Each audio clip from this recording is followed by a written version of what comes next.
From Byfleet to the Bush, an autobiography by Jacqueline Pearce. Chapter 1. Byfleet.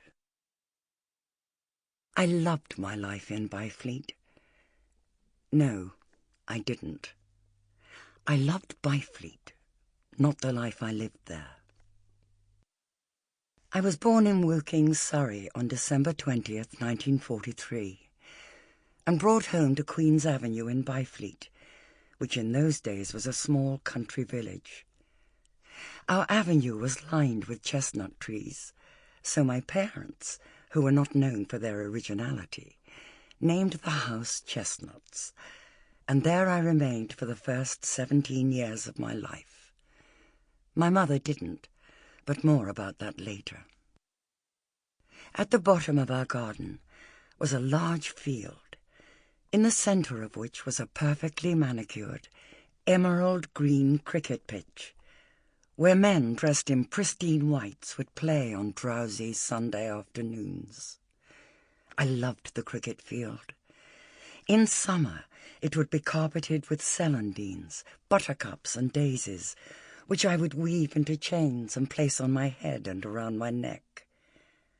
All the houses on our side of the avenue had gardens, with gates at the bottom that opened onto the field, enabling neighbours to chat together and children to play. Cowboys and Indians was a great favourite, but being the only girl in my peer group, I was always the lone Indian, captured and bound to a tree, while Anthony Wand, Jeremy Bean and John Bragg fired my arrows at me. I still have a small scar on my right eyebrow, a reminder of the time when Ant got lucky. In order to gain admission into their gang, I had to squeeze a bunch of stinging nettles and not make any sound at all. In the autumn we played in the avenue, as the chestnut trees filled the street with russet-coloured leaves, in which we could hide and roll around, flinging great armfuls at each other, and shed huge, shiny conkers which we threaded onto lengths of string and had glorious conker fights. When I look back on my childhood, I am very aware of the comfort I received from nature and the feel of the late 1940s and early 50s. I can still recall the sense of clover and huge red roses, their velvety petals heavy with morning dew, wild narcissi, bluebells and lily of the valley, the aroma of burning leaves and wood smoke as the melancholy of autumn hovered in the still air.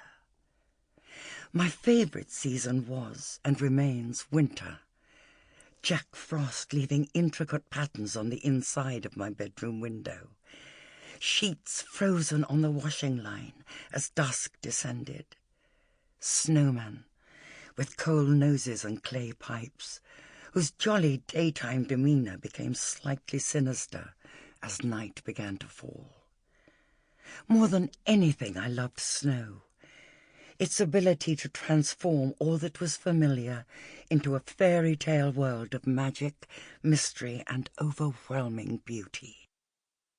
I came home from school one December afternoon. It was dusk, and had snowed heavily all day.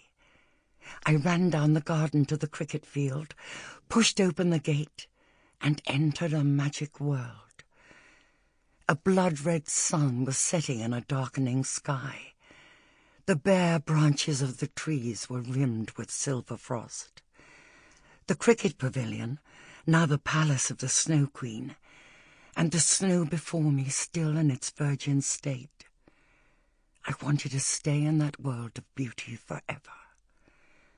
I raised my 4-year-old arms to the setting sun and ran towards it.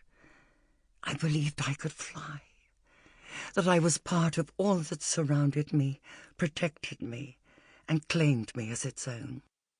I loved sweets, and when rationing finally ended in the mid-50s, I feasted on Rolos, Maltesers, Mars bars and Smarties. I haunted the sweet shops in the village with their large glass jars containing Sample complete. Ready to continue?